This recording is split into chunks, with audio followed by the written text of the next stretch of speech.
Buenas tardes, nosotros somos el equipo 3, que está conformado por Enríquez Martínez Marisol, Soto Rosas José Rodrigo, Villafuerte Salazar Jovan, Mandujano Miranda Randy, López Marín Judith Chacel, Romero Robles Camila, Hernández López Junón Lisset y Suárez Sierra Mariana Angélica. Nosotros les hablaremos sobre la transcripción de hormonas esteroideas. Específicamente, cómo ayudan estas hormonas en el proceso de transcripción. Para poder entender este proceso, primero tenemos que hablar sobre las generalidades. ¿Y qué entendemos sobre las hormonas esteroideas? Bueno, estas son de origen biológico. Regulan múltiples procesos en los mamíferos, entre los que se pueden destacar la homeostasis hidroelectrólica, las respuestas al estrés, y la función reproductiva, además de conductas regulares distintas. Las hormonas esteroideas se sintetizan a partir del colesterol en células específicas del ovario, del testículo, la corteza suprarrenal, la placenta y el sistema nervioso. Dichas hormonas se clasifican en progestinas, glucocorticoides, mineralocorticoides, andrógenos, estrógenos, entre otras. Los esteroides son derivados de triptenos con 4 anillos fusionados. Se encuentran en todas las eucariotas y en un pequeño número de bacterias. Los esteroides se diferencian entre sí por la posición de los dobles enlaces carbono-carbono y por diversos sustituyentes. Ejemplos de estos son los grupos hidroxilos, carbonilo y alquilo. El colesterol, una molécula importante de los animales, es un ejemplo de un esteroide, además de ser un componente esencial de las membranas de las células animales.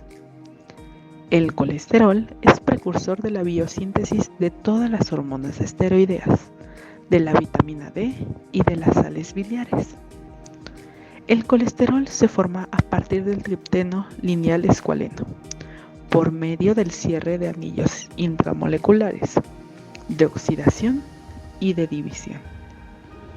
Las hormonas esteroideas viajan a través del flujo sanguíneo y estas van a alcanzar sus células blanco. Van a entrar por una simple difusión, ya que su estructura lipofílica lo permite, uniéndose a sus receptores específicos.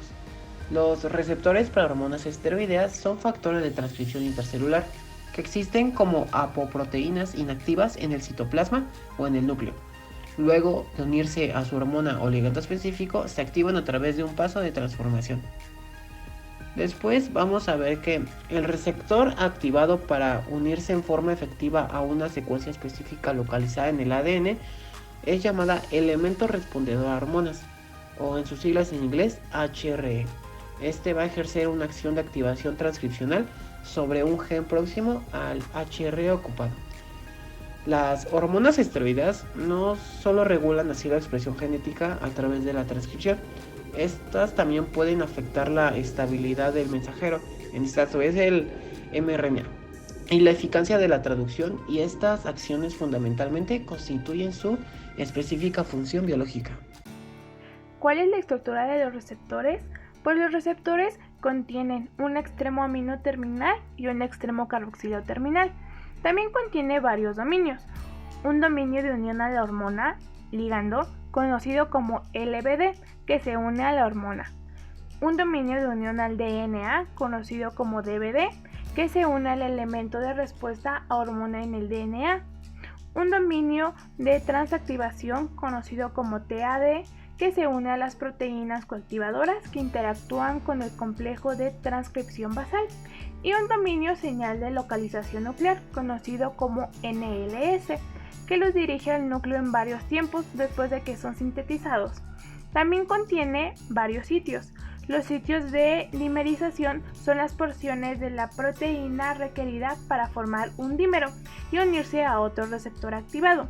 Es decir, permite que se unan entre sí dos moléculas receptoras, formando homodímeros o heterodímeros característicos. También contiene el sitio de unión al inhibidor, que se une a proteínas de choque térmico y enmascara la señal de localización nuclear. Ok, para todo esto tenemos que entender que todo receptor es una proteína, así de fácil.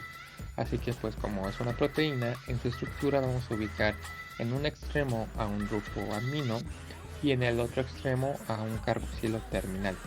Van a tener dominios de transactivación y dominios de unión al ADN, donde vamos a encontrar los dedos de zinc, y los dominios de unión al ligando, que es el sitio del que vamos a hablar. Además, también vamos a ver señales de localización nuclear, que por sus siglas en inglés es NSL, el cual es un sitio que le va a permitir ingresar a través del poro nuclear. Y por último, los sitios de dimerización, donde se une a otro receptor activado y un receptor inactivo, que es una chaperona, unida a un receptor en el citoplasma. Bueno, ¿y cómo funcionan? El receptor de glucocorticoides se une a la hormona esteroide cortisol, reside principalmente en el citosol, unido a las proteínas de choque térmico. A medida que el cortisol se une a los receptores, estos se disocian de las proteínas de choque térmico, lo que expone la señal de localización nuclear. Los receptores forman homodímeros que son translocados al núcleo, en donde se unen a los elementos de respuesta a hormonas, elementos de respuesta a glucocorticoides GRE, en la región de control del DNA de ciertos genes. Los dominios de transactivación de los dímeros receptores se unen a proteínas mediadoras, activando así la transcripción de genes específicos e inhibiendo la transcripción de otros. Un gran número de hormonas esteroideas ejercen sus efectos por un mecanismo esencialmente diferente al de otras hormonas. Actúan en el núcleo alterando la expresión génica. Las hormonas esteroideas son demasiado hidrofóbicas para disolverse fácilmente en la sangre, por lo que son transportadas por proteínas transportadoras específicas desde su punto de liberación hasta sus tejidos. Los receptores intracelulares son aquellos que se unen al ligando y son liposolubles. Quiere decir que pueden atravesar la membrana plasmática con facilidad y hay de dos tipos, pero el que hablaremos en este video son los receptores citoplasmáticos, en este caso las hormonas esteroideas. Los receptores de hormonas esteroideas se pueden unir a hormonas derivadas del colesterol, como la testosterona, la progesterona, estrógenos, cortisol y aldosterona. La hormona esteroidea ingresa por difusión simple hacia el citoplasma, donde el ligando se une al receptor. Una vez dentro se une al ADN y regula la expresión génica, es decir, puede aumentar o disminuir la velocidad de la transcripción.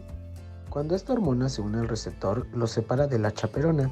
Los receptores unidos a la hormona esteroidea se dimerizan, se unen a otro receptor junto con su hormona y pueden formar un homodímero, dos receptores iguales. Este unido a la hormona esteroidea forma un factor de transcripción e ingresa al núcleo a través del poro nuclear, recordando que la NLS le permiten ingresar. En el ADN, la región que responde a las hormonas se llama GRE y es un tipo de HRE, el cual se une a las hormonas que previamente se han unido a su receptor y sirve para regular la expresión del gen. El complejo hormona-receptor dimerizado viaja al núcleo y se une a un GRE. Luego se une a un complejo coactivador, el cual le permite unirse a un complejo de transcripción basal. Y como este se encuentra unido al promotor, llega a la caja TATA y termina por aumentar la transcripción génica. De nuestra parte, esto sería todo. Espero hayan disfrutado el video.